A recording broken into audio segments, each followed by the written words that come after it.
अस्सलाम वालेकुम जी मेरे सज्जनों मित्रों ते बेलियो की हाल चाल है सारिਆਂ ਦਾ अल्लाह ताला ਦੀ ਜ਼ਾਤ ਮੇਰੇ ਸਾਰੇ ਦੋਸਤਾਂ ਨੂੰ ਆਪਣੇ ਜ਼ਮਾਨ 'ਚ ਰੱਖੇ। ਅੱਜ ਦੀ ਜਿਹੜੀ ਵੀਡੀਓ ਹੈ ਅੱਜ ਦੀ ਵੀਡੀਓ ਹਟ ਕੇ ਬਣਾਉਣ ਲੱਗੇ ਆ। ਅੱਜ ਦੀ ਵੀਡੀਓ ਆਪਾਂ ਬਣਾਵਾਂਗੇ ਅੱਜ ਕੱਲ ਦੇ ਦੌਰ ਦੇ ਵਿੱਚ ਲੋਕ ਬਾਬਿਆਂ ਨੂੰ ਜਿਹੜਾ ਨਾ ਅੱਲਾ ਮਾਫ ਕਰੇ ਉਹ ਪੂਜਣ ਲੱਗ ਪੈਂਦੇ ਨੇ ਜਾਂ ਬਾਬਿਆਂ ਨੂੰ ਜਿਹੜਾ ਨਾ ਉਹ ਮੰਨਣਾ ਸ਼ੁਰੂ ਕਰ ਦਿੰਦੇ ਨੇ। ਉਹ ਇਸ ਕਾਬਿਲ ਨਹੀਂ ਹੁੰਦੇ ਕਿ ਉਹਨਾਂ ਨੂੰ ਇੰਨੀ ਇੱਜ਼ਤ ਦਿੱਤੀ ਜਾਏ, ਲੇਕਿਨ ਲੋਕ ਬਹੁਤ ਹੱਦ ਤੱਕ ਜਿਹੜਾ ਨਾ ਉਹਨਾਂ ਦਾ ਕਰਨ ਲੱਗ ਪੈਂਦੇ ਨੇ। ਮੇਰਾ ਵੀਡੀਓ ਬਣਾਉਣ ਦਾ ਜਿਹੜਾ ਮਕਸਦ ਹੈ ਉਹ ਕਿਸੇ ਦੀ ਦਿਲਆਜ਼ਾਰੀ ਨਹੀਂ ਹੈ ਔਰ ਮੈਂ ਇਹਦੇ ਵਿੱਚ ਕਿਸੇ ਵੀ ਬੰਦੇ ਦਾ ਨਾਮ ਨਹੀਂ ਲੈਣਾ ਚਾਹਾਂਗਾ। ਅਗਰ ਆਪਾਂ ਨਾਮ ਲਵਾਂਗੇ ਵੀ ਤੇ ਆਪਾਂ ਫੇਕ ਨਾਮ ਲਵਾਂਗੇ, ਓਰੀਜਨਲ ਨਾਮ ਨਹੀਂ ਕਿਸੇ ਬੰਦੇ ਦਾ ਲਵਾਂਗੇ। ਇਹਦੇ ਵਿੱਚ ਅਸੀਂ ਇੱਕ ਵਾਕਿਆ ਕੋਡ ਕਰਨਾ ਚਾਹੁੰਦੇ ਹਾਂ। ਅੱਜ ਦੀ ਵੀਡੀਓ ਦੇ ਵਿੱਚ ਅਸੀਂ ਇੱਕ ਵਾਕਿਆ ਕੋਡ ਕਰਨਾ ਚਾਹਾਂਗੇ ਜਿੰਦੇ ਤੋਂ ਕਾਫੀ ਸਾਰੇ ਦੋਸਤਾਂ ਨੂੰ ਆਗਾਹੀ ਮਿਲੇਗੀ, ਕਾਫੀ ਸਾਰੇ ਦੋਸਤਾਂ ਨੂੰ ਇਹਦੇ ਮੁਤਲਕ ਪਤਾ ਚੱਲੇਗਾ, ਇਲਮ ਹੋਵੇਗਾ।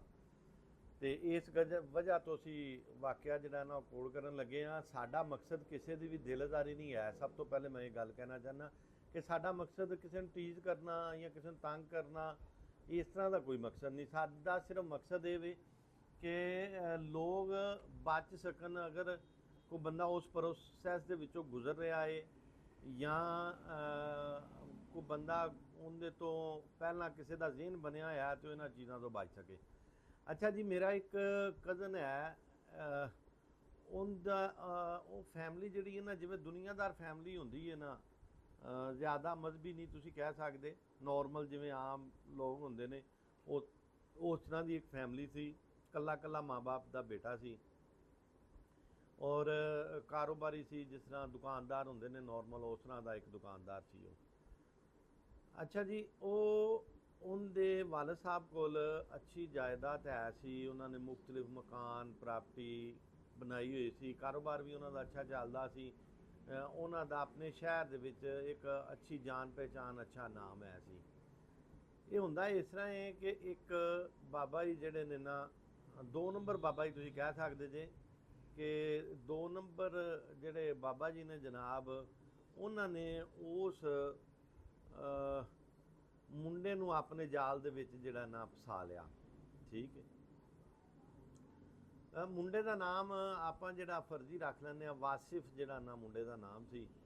ਵਾਸਿਫ ਸਾਹਿਬ ਨੂੰ ਜਨਾਬ ਫਸਾ ਲਿਆ ਬਾਬਾ ਜੀ ਨੇ ਆਪਣੇ ਜਾਲ ਦੇ ਵਿੱਚ। ਜਾਲ ਦੇ ਵਿੱਚ ਕਿਸ ਤਰ੍ਹਾਂ ਫਸਾਇਆ ਉਹਨਾਂ ਨੇ? ਇਸ ਤਰੀਕੇ ਨਾਲ ਕਿ ਉਹਨਾਂ ਨੇ ਉਹ ਜਿਹੜਾ ਬਾਬਾ ਸੀ ਨਾ, ਉਹਦਾ ਇੱਕ ਬੇਟਾ ਸੀ। ਉਸ ਬੇਟੇ ਨੇ ਪਹਿਲੇ ਉਹ ਮੁੰਡੇ ਨੂੰ, ਵਾਸਿਫ ਨੂੰ, ਆਪਣਾ ਬੇਲੀ ਬਣਾਇਆ। ਬੇਲੀ ਬਣਾਉਣ ਤੋਂ ਬਾਅਦ ਜਿਹੜਾ ਲੜਕਾ ਸੀ ਨਾ ਵਾਸਿਫ, ਉਹ ਜਿਹੜਾ ਸੀ ਨਾ, ਜਿਸ ਤਰ੍ਹਾਂ ਕਈ ਬੰਦਿਆਂ ਨੂੰ ਸ਼ੌਕ ਹੁੰਦਾ ਹੈ ਬਾਬਾ ਬਣਨ ਦਾ, ਜਾਂ ਕਈ ਬੱਚੇ ਇਸ ਤਰ੍ਹਾਂ ਦੇ ਹੁੰਦੇ ਨੇ ਜਿਹੜੇ ਚਾਹੁੰਦੇ ਨੇ ਕਿ ਸਾਡੇ ਕੋਲ ਤਾਕਤਾਂ ਆ ਜਾਣ, ਗੈਬੀ ਤਾਕਤਾਂ ਆ ਜਾਣ। ਅੱਜ ਕੱਲ੍ਹ ਕਈ ਵੀਡੀਓ ਵੀ ਇਸ ਤਰ੍ਹਾਂ ਦੀਆਂ ਬਣਦੀਆਂ ਨੇ। ਇੰਡੀਅਨ ਮੂਵੀ ਹੈਗੀ ਹੈ ਇੱਕ, ਜਿਹਦੇ ਵਿੱਚ ਉਹ ਜਾਦੂ ਬਣਿਆ ਹੁੰਦਾ, ਉਸ ਤਰ੍ਹਾਂ ਦੇਖ ਕੇ ਕਈ ਬੱਚੇ ਇੰਸਪਾਇਰ ਹੋ ਜਾਂਦੇ ਨੇ ਉਹਨਾਂ ਚੀਜ਼ਾਂ ਤੋਂ। ਤੇ ਉਸ ਬੱਚੇ ਦਾ ਜ਼ਹਨ ਕੁਛ ਨਾ ਇਸ ਤਰੀਕੇ ਦਾ ਸੀ ਕਿ ਉਹ ਜਿਵੇਂ ਸੋਚਦਾ ਸੀ ਕਿ ਮੇਰੇ ਕੋਲ ਕੋਈ ਨਾ ਕੋਈ ਗੈਬੀ ਤਾਕਤ ਆ ਜਾਵੇ। ਅੱਛਾ, ਉਹ ਹੁਣ ਜਿਹੜਾ ਬਾਬੇ ਦਾ ਪੁੱਤਰ ਸੀ ਨਾ, ਉਹ ਚੁੱਕਿਆ ਉਹਦਾ ਬੇਲੀ ਬਣ ਚੁੱਕਿਆ ਸੀ। ਬੇਲੀ ਬਣਿਆ ਹੀ ਉਹ ਸਪੈਸ਼ਲ ਇਸ ਮਕਸਦ ਵਾਸਤੇ ਸੀ। ਉਹਨੇ ਕੀ ਕੀਤਾ ਕਿ ਉਹਨੇ ਆਹਿਸਤਾ ਆਹਿਸਤਾ ਉਹਦੇ ਵਾਸਿਫ ਦੇ ਕਰੀਬ ਹੋਣਾ ਸ਼ੁਰੂ ਕਰ ਦਿੱਤਾ। ਜਿਸਲੇ ਉਹ ਵਾਸਿਫ ਦੇ ਕਰੀਬ ਹੁੰਦਾ ਗਿਆ, ਉਹਦੇ ਨਾਲ ਨਾਲ ਉਹਨੇ ਕੀ ਕੀਤਾ ਕਿ ਉਹਦੇ ਕਰੀਬ ਜਿਹੜੇ ਉਹਦੇ ਦੋਸਤ ਸਨ, ਵਾਸਿਫ ਦੇ ਹੋਰ ਵੀ ਕਾਫੀ ਸਾਰੇ ਦੋਸਤ ਸਨ, ਉਹਨੇ ਕੀ ਕੀਤਾ ਕਿ ਉਹਨਾਂ ਸਾਰਿਆਂ ਨੂੰ ਲੜਵਾਉਣਾ ਸ਼ੁਰੂ ਕਰ ਦਿੱਤਾ ਉਹਦੇ ਨਾਲ ਮਹਾਂ ਕਿ ਮੁਖਤਲਿਫ ਕਿਸਮ ਦੇ ਤਰੀਕਿਆਂ ਨਾਲ। ਅਗਰ ਫਰਜ਼ ਕਰੋ ਮੇਰੇ ਨਾਲ ਉਹਦੀ ਕੋਈ ਇਸਲਾਮ ਦੁਆ ਸੀ ਤੇ ਉਹ ਚਾਹੁੰਦਾ ਸੀ ਇਹ ਬੰਦਾ ਇਹਨੂੰ ਸਮਝਾਵੇਗਾ, ਉਹਨੇ ਸਭ ਤੋਂ ਪਹਿਲੇ ਉਹਨੂੰ ਮੇਰੇ ਤੋਂ ਦੂਰ ਕੀਤਾ। ਸਾਡੇ ਦੋਵਾਂ ਦੇ ਵਿੱਚ ਕੋਈ ਨਾ ਕੋਈ ਉਹਨੇ ਇਖਤਲਾਫ ਦੀ ਵਜ੍ਹਾ ਬਣਾਈ, ਇਖਤਲਾਫ ਦੀ ਵਜ੍ਹਾ ਬਣਾ ਕੇ ਉਸ ਵਜ੍ਹਾ ਨੂੰ ਉਹਨੇ ਲੰਮਿਆ ਕਰ ਦਿੱਤਾ। ਅੱਛਾ ਜੀ, ਸਭ ਤੋਂ ਪਹਿਲਾ ਮਿਸ਼ਨ ਹੁੰਦਾ ਇਹ ਸੀ ਉਹਦਾ ਦੋਸਤ ਬਣਨਾ। ਦੂਸਰਾ ਮਿਸ਼ਨ ਹੁੰਦਾ ਇਹ ਸੀ ਕਿ ਉਹਦੇ ਕਰੀਬੀ ਸਾਥੀ ਜਿਹੜੇ ਸਨ ਉਹਨਾਂ ਤੋਂ ਉਹਨੂੰ ਦੂਰ ਕਰਨਾ, ਔਰ ਇਹਦੇ ਵਿੱਚ ਉਹ ਖਾਸੀ ਹੱਦ ਤੱਕ ਕਾਮਯਾਬ ਰਿਹਾ। ਉਹਨੂੰ ਜਿਹੜੇ ਉਹਦੇ ਕਰੀਬੀ ਸਾਥੀ ਸਨ, ਜਿਹੜੇ ਉਹਨੂੰ ਅੱਛੇ ਬੁਰੇ ਤੋਂ ਮਨਾ ਕਰ ਸਕਦੇ ਸਨ, ਉਹਨਾਂ ਤੋਂ ਉਹਨੂੰ ਦੂਰ ਕਰ ਦਿੱਤਾ। ਅੱਛਾ ਜੀ, ਦੂਰ ਕਰਨ ਤੋਂ ਬਾਅਦ ਉਹਨੇ ਆਹਿਸਤਾ ਆਹਿਸਤਾ, ਉਹ ਚੁੱਕੇ ਬੇਲੀ ਬਣ ਗਿਆ ਹੋਇਆ ਸੀ, ਉਹਦੇ ਨਾਲ ਆਪਦੇ ਦਿਲ ਦੀਆਂ ਗੱਲਾਂ ਸ਼ੇਅਰ ਕਰਨ ਲੱਗ ਪਿਆ। ਤੇ ਉਹਨੇ ਆਪਦੇ ਸ਼ੌਕ ਦਾ ਇਜ਼ਹਾਰ ਦੱਸਿਆ ਕਿ ਕੋਈ ਇਸ ਤਰ੍ਹਾਂ ਦੀ ਪੜ੍ਹਾਈ ਹੋਵੇ ਜਾਂ ਕੋਈ ਇਸ ਤਰ੍ਹਾਂ ਦਾ ਆਪਾਂ ਨੂੰ ਬਾਬਾ ਲੱਭ ਜਾਵੇ ਕਿ ਆਪਣੇ ਕੋਲ ਜਿਹੜੀ ਇਹਨਾਂ ਕੋਲ ਗੈਬੀ ਤਾਕਤ ਆ ਜਾਵੇ। ਅੱਛਾ ਜੀ, ਉਹਨੇ ਕੀ ਕੀਤਾ, ਉਹਨੇ ਕਿਹਾ ਗੱਲ ਹੀ ਕੋਈ ਨਹੀਂ ਹੈਗੀ, ਮੇਰੇ ਜਿਹੜੇ ਅੱਬਾ ਜੀ ਨੇ ਉਹ ਸਾਰੇ ਜਾਦੂ ਟੂਣੇ ਜਾਣਦੇ ਨੇ, ਸਾਰੇ ਇਲਮ ਹੈਗੇ ਨੇ ਉਹਨਾਂ ਕੋਲ, ਤੇ ਉਹ ਤੈਨੂੰ ਪੜ੍ਹਾਈ ਦੱਸਣਗੇ। ਪੜ੍ਹਾਈ ਦੱਸਣ ਤੋਂ ਬਾਅਦ ਤੂੰ ਜਿਹੜਾ ਨਾ ਉਹ ਜੇ ਤੂੰ ਬਣ ਜਾਏਗਾ, ਤੇਰੇ ਕੋਲ ਸਾਰੀਆਂ ਤਾਕਤਾਂ ਹੀ ਆ ਜਾਣਗੀਆਂ, ਤੂੰ ਜੋ ਮਰਜ਼ੀ ਕਰ ਸਕਣਾ ਹੈ। ਇਸ ਚੀਜ਼ ਦੇ ਵਿੱਚ ਉਹਨੇ ਉਲਝਾ ਕੇ ਉਹਨੂੰ ਇਸ ਪਾਸੇ ਲਾ ਕੇ ਉਹ ਆਪਦੇ ਪਿਓ ਕੋਲ ਲੈ ਜਾਂਦਾ ਜੀ ਉਹਨੂੰ। ਅੱਛਾ ਜੀ, ਉਹਦੇ ਬਾਪ ਨੇ ਕੀ ਕੀਤਾ ਹੋਇਆ ਸੀ, ਇੱਕ ਛੋਟਾ ਜਿਹਾ ਸਟੋਰ ਟਾਈਪ ਬਣਾਇਆ ਹੋਇਆ ਸੀ, ਔਰ ਉੱਥੇ ਉਹ ਕੁਛ ਦੇਰ ਡਿਊਟੀ ਦਿੰਦਾ ਸੀ। ਡਿਊਟੀ ਦੇਣ ਤੋਂ ਬਾਅਦ ਜਿਹੜੇ ਇਸ ਤਰ੍ਹਾਂ ਦੇ ਬੰਦਿਆਂ ਨੂੰ ਉਹਨਾਂ ਦਾ ਬੇਟਾ ਘੇਰ ਕੇ ਲਿਆਂਦਾ ਸੀ, ਉਹਨਾਂ ਨੂੰ ਉਹ ਟਾਈਮ ਦਿੰਦਾ ਸੀ। ਜਿਹੜੇ ਇਸ ਤਰ੍ਹਾਂ ਦੇ ਲੋਕ ਹੁੰਦੇ ਨਾ, ਜਿਹੜੇ ਇਸ ਤਰ੍ਹਾਂ ਦੇ ਬਾਬੇ ਹੁੰਦੇ ਨੇ, ਉਹ ਗੱਲ ਸੁਣਾ ਲੈਂਦੇ ਨੇ, ਕਿਉਂਕਿ ਜਿੰਨੀ ਦੇਰ ਤੱਕ ਤੁਹਾਨੂੰ ਕੋਈ ਬੰਦਾ ਕੋਈ ਗੱਲ ਨਾ ਸੁਣਾਏਗਾ, ਤੁਸੀਂ ਉਹਦੇ ਕਾਬੂ ਕਿਵੇਂ ਆਵੋਗੇ? ਉਹਦੇ ਕਾਬੂ ਆਉਣ ਵਾਸਤੇ ਤੁਹਾਨੂੰ ਗੱਲ ਸੁਣਨੀ ਜ਼ਰੂਰੀ ਹੈ। ਅੱਛਾ ਜੀ, ਉਹਨੇ ਕੀ ਕਰਨਾ, ਬਾਬੇ ਨੇ ਉਹਨਾਂ ਨਾਲ ਬੜੀਆਂ ਚੰਗੀਆਂ ਗੱਲਾਂ ਕਰਨੀਆਂ, ਉਹਨਾਂ ਕੋਲ ਸਦਕਾ ਖੈਰਾਤ ਕਰਾਉਣਾ ਕਰਨਾ। ਤੇ ਇਸ ਦੌਰਾਨ, ਜਿਸ ਦੌਰਾਨ ਵਾਸਫ ਗਿਆ ਬਾਬੇ ਕੋਲ, ਉਸ ਦੌਰਾਨ ਹੋਰ ਵੀ ਕੋਈ 5 7 10 ਮੁੰਡੇ, ਉਹਦੇ ਵਿੱਚੋਂ ਕੁਛ ਤਾਂ ਵਾਸਫ ਦੇ ਬੇਲੀ ਸਨ, ਕੁਛ ਹੋਰ ਲੋਕ ਸਨ ਜਿਨ੍ਹਾਂ ਨੂੰ ਉਹਨਾਂ ਦਾ ਪੁੱਤਰ ਘੇਰ ਕੇ ਤੇ ਉੱਥੇ ਉਹਦੇ ਬਾਬੇ ਕੋਲ ਛੱਡ ਗਿਆ ਸੀ।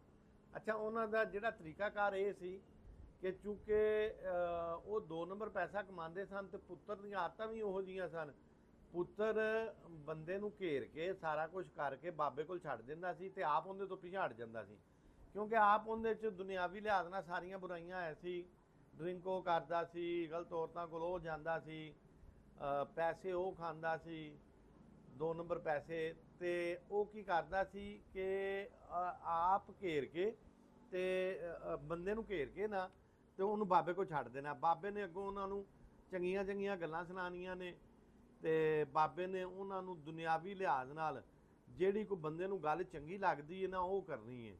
ਦੇਖੋ ਨਾ, ਫਰਜ਼ ਕਰੋ ਇੱਕ ਬੰਦਾ ਮੈਨੂੰ ਕਹਿੰਦਾ ਹੈ ਕਿ ਤੂੰ ਬੜਾ ਸੋਹਣਾ ਹੈ, ਤੇ ਉਹ ਬੰਦੇ ਨੂੰ ਉਹਦੀ ਗੱਲ ਚੰਗੀ ਲੱਗਦੀ ਹੈ, ਜਿਹੜੀ ਬੰਦੇ ਵਾਸਤੇ ਗੱਲ ਹੁੰਦੀ ਨਾ ਚੰਗੀ, ਉਹ ਬੰਦੇ ਨੂੰ ਪਸੰਦ ਆਉਂਦੀ ਹੈ ਜਦੋਂ ਉਹਦੀ ਕੋਈ ਤਾਰੀਫ ਕਰਦਾ ਹੈ।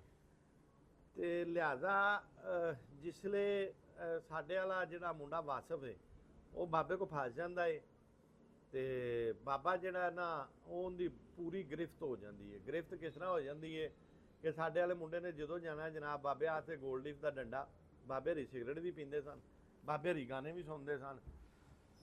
ਬਾਬੇ ਹਰਾਂ ਨੂੰ ਜਨਾਬ ਉਹਨੇ ਉਸ ਤੋਂ ਬਾਅਦ ਕੀ ਕਰਨਾ ਕਿ ਉਹਨਾਂ ਨੂੰ ਉਹਨੇ ਬਾਬਾ ਜੀ ਨੇ ਕਿਹਾ ਜੀ ਕਿ ਜਿਹੜਾ ਜਿੰਨਾ ਅਦਬ ਕਰੇਗਾ ਉਨੀਆਂ ਹੀ ਉਹਦੇ ਕੋਲ ਤਾਕਤਾਂ ਤੇ ਉਹਦੇ ਕੋਲ ਇਲਮ ਜ਼ਿਆਦਾ ਆਵੇਗਾ। ਉਹਨਾਂ ਨੇ ਕੀ ਕੀਤਾ ਕਿ ਬਾਬੇ ਨੂੰ ਬਾਬੇ ਦਾ ਨਾ ਹੁਣ ਅਦਬ ਸ਼ੁਰੂ ਹੋ ਗਿਆ, ਬਾਬੇ ਦੇ ਅੱਗੇ ਹੱਥ ਬੰਨ੍ਹ ਕੇ ਖਲੋਣਾ ਹੈ। ਉਹਨਾਂ ਨੇ ਦੱਸਿਆ, ਬਾਬੇ ਨੇ ਆਪਦੇ ਜਿਹੜੇ ਮੁਰੀਦ ਸਨ ਉਹਨਾਂ ਨੂੰ ਟ੍ਰੇਨ ਕੀਤਾ ਇਸ ਪਾਸੇ ਕਿ ਤੁਸੀਂ ਹੱਥ ਬੰਨ੍ਹਣਾ ਹੈ, ਹੱਥ ਬੰਨ੍ਹ ਕੇ ਖਲੋਣਾ, ਉਵੇਂ ਨਹੀਂ ਤੁਸੀਂ ਖਲੋਣਾ।